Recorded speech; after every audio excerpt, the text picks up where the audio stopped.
जब सर्वे की टीम मस्जिद के गुंबदों के नीचे पहुंची तो वहां जो जो दिखा वो सब चौंकाने वाला है। और इसका ब्यौरा अगले ही पेज पर दिया गया। मेरे पास जो रिपोर्ट है उसमें पेज नंबर 5 पर लिखा है कि सर्वे टीम के पास विश्वेश्वर मंदिर का ग्राउंड प्लान था, यानी प्राचीन मंदिर का नक्शा था। सर्वे रिपोर्ट में लिखा है कि इस नक्शे की एक एक चीज, एक एक घुमाव मस्जिद की बनावट से मिलता है। इसका मतलब यह हुआ कि मस्जिद जिस ढांचे पर खड़ी है, गुंबद जिन दीवारों पर बने हैं वो मंदिर की दीवारें हैं। रिपोर्ट कहती है कि मस्जिद के अंदर गुंबद के नीचे की दीवारों पर जो कलाकृतियां बनी हैं उनकी बनावट प्राचीन भारतीय शैली जैसी ही लगती है। इस रिपोर्ट में कहा गया कि मुख्य गुंबद के प्रवेश द्वार से घुसते ही मस्जिद के इमाम के बैठने की जो जगह है, जो 3 सीढ़ी ऊपर है, उसके ऊपर बनी कलाकृति मंदिरों जैसी है। इसके अलावा इमाम साहब के बैठने की जगह के ऊपर एक अलमारी नुमा जगह बनी है जिसे ताका कहा जाता है। उसमें त्रिशूल की आकृति साफ खुदी हुई दिखाई देती है। इसी के पास लगे स्विच बोर्ड के पास भी त्रिशूल बना हुआ है। और इसके अगले पन्ने पर लिखा है कि मस्जिद के पहले गेट के पास 3 डमरू खुदे हुए हैं। प्रवेश द्वार से पूर्वी दिशा की दीवार पर 20 फीट ऊपर त्रिशूल खुदा है। 7 फीट की ऊंचाई पर भी त्रिशूल और इसके पास बनी अलमारियों में भी त्रिशूल है। मस्जिद के स्टोर रूम के अंदर दीवार पर स्वास्तिक का निशान दिखाई देता है, यह खुदा हुआ है। रिपोर्ट में कहा गया कि मस्जिद के उत्तर पश्चिम कोने में एक तहखाने में मलबा पड़ा हुआ है। इस मलबे के पत्थरों पर जो आकृतियां हैं वो भी मंदिरों जैसी हैं। तो जो रिपोर्ट आज कोर्ट में पेश की गई है उसके पेज नंबर 3 पर कुछ और खास बातें कही गई हैं। इस पेज के चौथे पैराग्राफ में लिखा है कि पश्चिमी दीवार विवादित स्थल पर हाथी की सूंड की टूटी हुई कलाकृतियां और दीवार के पत्थरों पर स्वास्तिक, त्रिशूल और पान के चिन्ह और कलाकृतियां बड़े भाग में खुदी हुई हैं।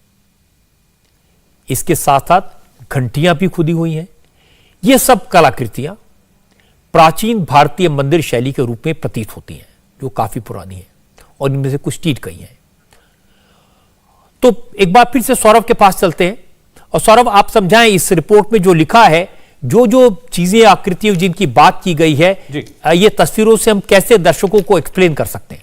रिदा जी, जो इस रिपोर्ट का पहला पन्ना है और दूसरा पन्ना है और तीसरे पन्ने का ऊपर के 2 पैराग्राफ, ये पहले सवा 2 पन्ने जो हैं ये तो तहखानों के बारे में बताते हैं। और जहां से अभी आपने तीसरा पन्ना पढ़ना शुरू किया वो इन दीवारों का विवरण है।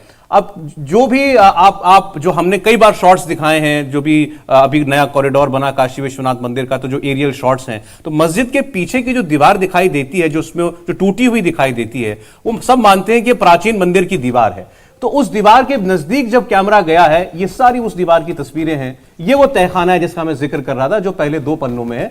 ऐसे 4 तहखाने हैं। तो पहले मैं आपको तहखानों के बारे में जरा जल्दी से बता देता हूं।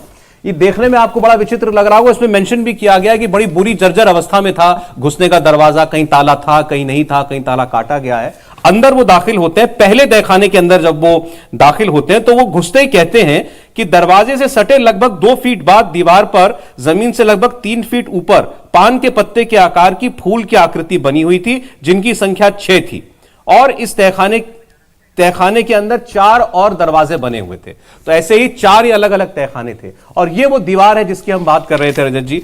इस दीवार के बारे में स्पष्ट तौर पर कहा गया है कि इसको पश्चिमी दीवार कहते हैं। कि पश्चिमी दीवार के बारे में कहा गया कि यहां पर हाथी के सूंड की टूटी हुई कलाकृति थी। दीवार पर पत्थरों पर स्वास्तिक और त्रिशूल और पान के निशान थे। बहुत बड़े हिस्से में ऐसी आकृतियां खुदी हुई थी।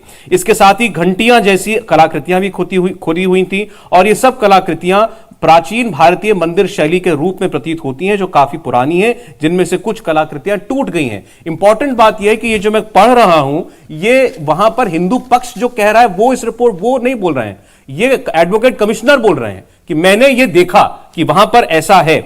इसके अलावा फिर आगे वो ये कहते हैं कि जो हिंदू पक्ष के वकील है उनकी तरफ से ये बताया गया कि दीवार के बाहर पश्चिम दिशा की तरफ उभरे हुए आर्च विश्वेश्वर मंडप के पीछे के ऐश्वर्य मंडप के भाग, यानी वो कह रहे हैं कि हिंदू पक्ष ने कहा कि और आप देखेंगे तो आप जो आर्च दिखाई दे रहे हैं ये मंदिर के मंडप के हैं, ऐसा उनका दावा था। इसका फिर बाद में पूरा वीडियोग्राफी और सब किया गया। और इसके अलावा इसमें इसके उत्तर में भैरव और दक्षिण में गणेश मंदिर की दीवारें भी बताई गई हैं। और इसमें फिर साथ साथ जो एडवोकेट कमिश्नर ये कहते हैं साफ साफ कि इसकी किसी पुरातत्वविद से, किसी आर्कियोलॉजिस्ट से, किसी बड़े हिस्टोरियन से इनकी तस्दीक कराना जरूरी है। लेकिन यहां पर अनेकों निशान मिले हैं जो हिंदू कल्चर से, हिंदू टेम्पल्स के में होने वाली कलाकृतियों से मेल खाते हैं।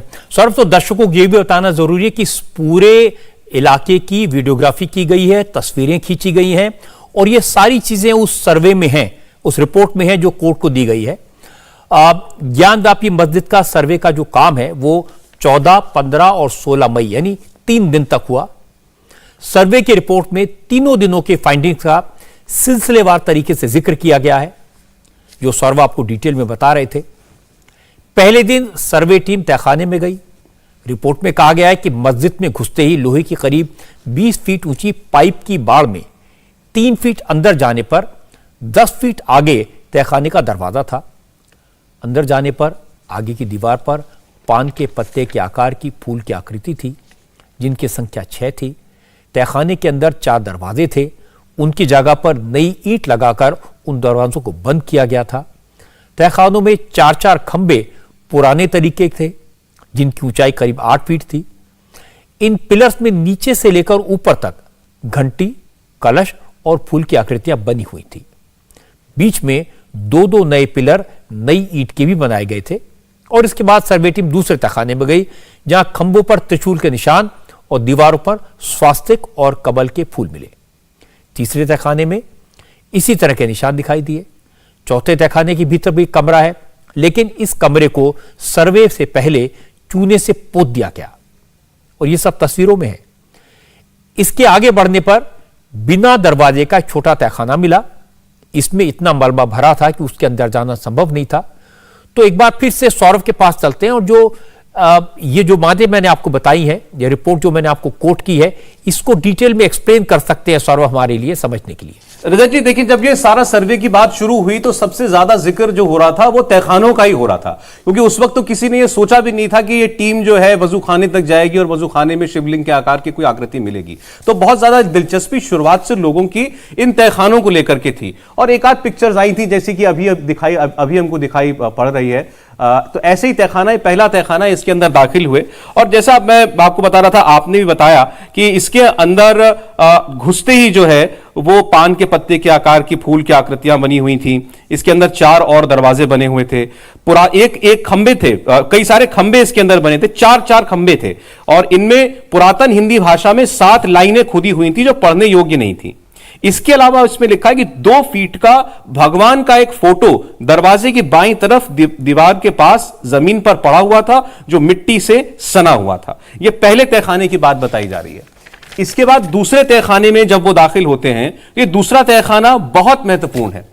दर्शकों के लिए बता दूं, इस दूसरे तहखाने में, इसको व्यास जी का तहखाने का नाम से जाना जाता है। वहां भी व्यास जी का तहखाना इसीलिए कहा जाता है कि व्यास जी नाम के एक शख्स यहां पूजा किया करते थे। अब से 3 दशक पहले तक इस तहखाने में जाना अलाउड था। वो यहां बैठकर पूजा करते थे। उसके बाद जब 90 के दशक में तनाव हुआ अयोध्या प्रकरण को लेकर के, तब इसको सील कर दिया गया, बंद कर दिया गया। लेकिन इसके अंदर जो मिला है वो बड़ी डिटेल में मेंशन किया गया है।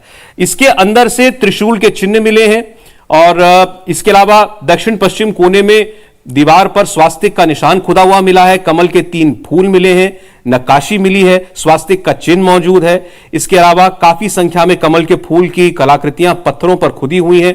कमल की पंखुड़ियां भी हैं, स्वास्तिक का चिन्ह बना हुआ है। और एक खंबे पर हिंदी भाषा में 7 लाइनें हैं जिनमें शब्द भी हैं। और इसके अलावा जगह जगह इसमें देखने पर आप पाते हैं कि पत्थरों पर, खंभों पर घंटी के आकार की कलाकृतियां और कलश, फूल की आकृति इनके खंभों पर मौजूद हैं। तो ये दूसरा तहखाना जो है रजत जी, ये अपने आप में बताता है कि यहां पर वाकई पूजा हुआ करती थी।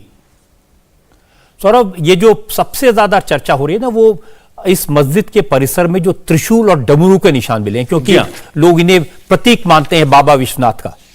तो इनको लेकर के पवन नारा ने हिंदू पक्ष के वकील से बात की थी, मदन मोहन यादव से। तो मदन मोहन जी कह रहे थे कि वो तो हमेशा से इस बात को जानते थे यहां मंदिर है, लेकिन अब तो सर्वे टीम ने मंदिर के सबूत मिलने की बात कहती है। अंदर अगर मस्जिद के अंदर आप देखेंगे तो बात की जा रही है, त्रिशूल दिखाई दिया है, डमरू दिखाई दिया है, ये सब साक्ष्य दिखाई दिए हैं, लेकिन ओम स्वास्तिक, डमरू, त्रिशूल, तो मुस्लिम पक्ष लताओं का जो मंदिर की घंटी लटकी हुई, वो जो कथित ज्ञानवापी मस्जिद है उसके पार्श्व भाग में ये सब पत्थरों पे उकेरे गए हैं। और ये जो शैली है पत्थरों पे उकेरी गई, उत्तर भारतीय मंदिरों की जो नागर शैली होती है उस पे वो उकेरी गई, उसी के भग्नावशेष में वो सब चीजें हैं। इंडिया टीवी हर वक्त हर जगह डाउनलोड करने के लिए सर्च करें India TV news Google play store या ऐप स्टोर पर।